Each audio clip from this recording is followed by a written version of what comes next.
Ya estamos en nuestro bloque de CADAM. Tengo a mi invitado aquí en piso, el señor Henry Stanley, de la División de Combustibles de CADAM. Vamos a estar hablando acerca de la función de la División de Combustibles y cómo es el manejo aquí dentro de nuestro país. Así que ya lo recibo. Muy buenos días y bienvenido. Gracias, Laura, gracias. A disposición acá, gracias por la Bueno, invitación. no, por favor, al contrario, por estar.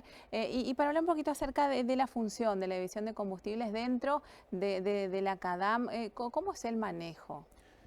Bueno, la CADAN, ustedes saben, es la cámara que nuclea a las empresas, ¿verdad?, concesionarias acá.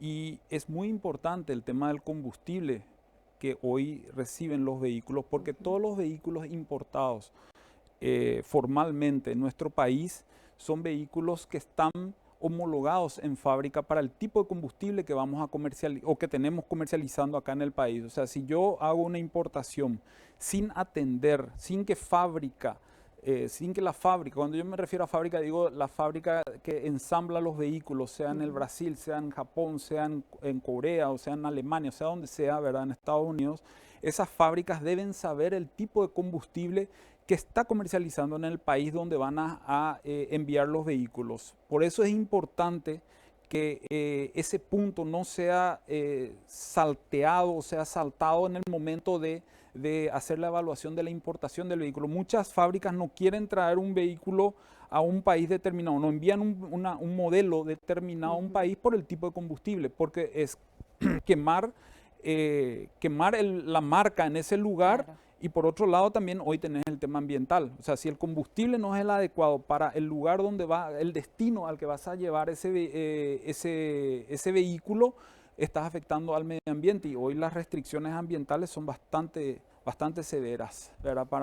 En el momento, o las penalidades que uno puede tener por un vehículo que está afectando al medio ambiente.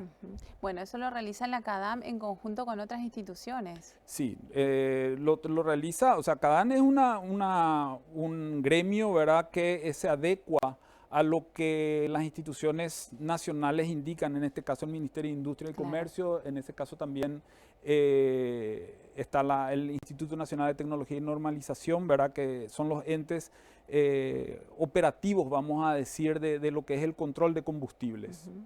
Excelente. Bueno, y nosotros como usuarios a diario del combustible, ¿cómo nos tendríamos que manejar teniendo en cuenta lo que estamos hablando fuera de cámara, por ejemplo, el hecho de saber dónde comprar combustible, la calidad del combustible, o sea, todo tiene que ver. Y es buena la pregunta, Noelia, porque eh, cuando un combustible es Ujú, comprado por un emblema o por una distribuidora en origen, sea en ujú, ultramar, sea en un país, lo que sea, ¿verdad? El origen emite un certificado ok, del tipo de combustible que está entregando. Ese certificado llega acá, yo tengo que hacerlo validar, yo como emblema lo tengo que hacer validar ujú, acá a través al ministerio. El ministerio me dice, ok, ese combustible está apto acá, llega a nuestro país, va al centro de distribución ok, o centro de acopio, donde los emblemas tienen sus tancajes, vamos a ujú, decir, donde guardan todo el combustible. Para salir y entregar a sus diferentes estaciones de servicio, también ellos generan un certificado de ok, calidad del producto que están entregando. Ese certificado lo que dice es que el combustible que está entregando es apto para comercializarse de acuerdo a la normativa vigente en el país. ujú, Entonces, el camión, el cisterna que sale de la planta de almacenamiento de combustible a la estación de servicio lleva un certificado.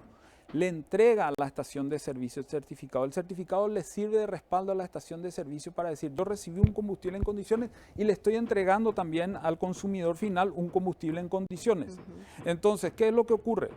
¿O qué es lo que podría ocurrir? Te subís vos, te vas a tu auto, cargas el combustible, te fuiste a un punto, ¿verdad? Y de repente tenés problemas. Vos te vas, lo primero que haces, te vas a la estación de Claro, servicio. a reclamar. Ojo, tenés que tener la factura, pedir siempre la factura cuando vos estás cargando el combustible, ¿verdad? Entonces le decís, mira, yo cargué de acá este combustible y ahora me está dando problemas. Es el respaldo, la Es el factura, claro. respaldo en la Ujú. factura para vos. Entonces, ¿qué es lo que hace automáticamente? Vos podés irte a la Secretaría de Defensa De del defensa, Consumidor sí. también, ¿verdad? Y eso enseguida el ministerio actúa. Hay que ser bastante es importante decir que el Ministerio de Industria y el INTN cumplen una función Ok. fundamental en el momento de la defensa, ¿verdad? Porque ellos sí actúan, van a la estación de servicio, hacen la verificación del combustible, inclusive vos podés sacar una muestra del combustible que tenés en tu auto, eso llevas, haces analizar, hoy hay varios laboratorios que analizan el combustible, ese combustible va hasta inclusive a un juzgado dentro del ministerio, Ok. y ese juzgado dice, bueno, este combustible está o no adulterado. Entonces, hay un respaldo. Pero ¿cuál es la parte más importante de esto? Que tu vehículo estaba preparado para recibir ese tipo de Ok. combustible. Ok. ¿Qué es lo que puede ocurrir si vos haces una importación directa, ¿verdad?, de tu vehículo? De repente te gustó un vehículo que viste en Alemania, en Japón o donde sea, y traes el vehículo, pero el motor no fue homologado por la fábrica para venir acá al Paraguay con el tipo de combustible que nosotros Que tenemos, usamos. que usamos nosotros acá. Ujú. Entonces eso le puede generar un problema al motor. Y lógicamente vos ahí en ese caso no tenés a quién reclamar, porque Claro. la que asumió el riesgo fuiste vos, Ujú, o fue ujú, cualquiera de nosotros, que yo decidí importar directamente un vehículo, pero el combustible acá no era apto ujú. para ese tipo de motor. ¿Y hay casos puntuales así en los que, o sea, ya se registraron casos en ese sentido o mejoró ya la calidad del combustible también en nuestro país? Porque yo recuerdo años atrás que había muchas quejas justamente por la mala calidad, porque se encontraban muchos sedimentos dentro del combustible. Ahí sí, mejoró y mucho el combustible en nuestro país. Ujú. Es uno de los mejores de la región. Ok. Hasta arriesgaría a decir que en términos de diésel somos los mejores en la región, ¿verdad? Eh, pero la calidad del combustible no termina, o sea, es bueno todo el proceso del Ok. papeleo, ¿verdad? Pero también está en el dueño de la estación, el operador de la estación de servicio, que tiene que tener un riguroso control de calidad de su tanque, de su pico, de su surtidor.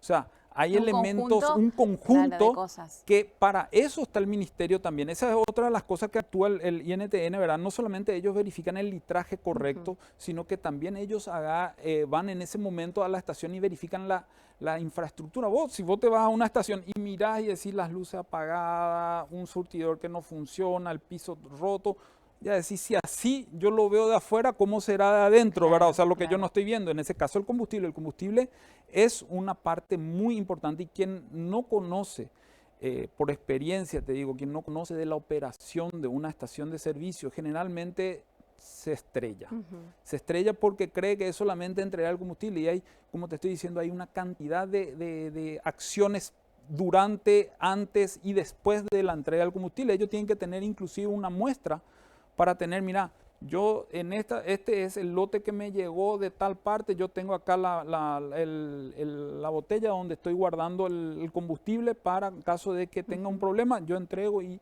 se verifica que el combustible que yo entregué fue óptimo. Porque vos pudiste haber creído que cargaste en mi estación, pero no fue en mi estación. O te vas a otra estación y decís, no, fue de acá. Y te dicen, no, yo no cargué. Si no tenés Ujú. la factura, ahí ya Claro, no puedes también un reclamar punto nada. importante.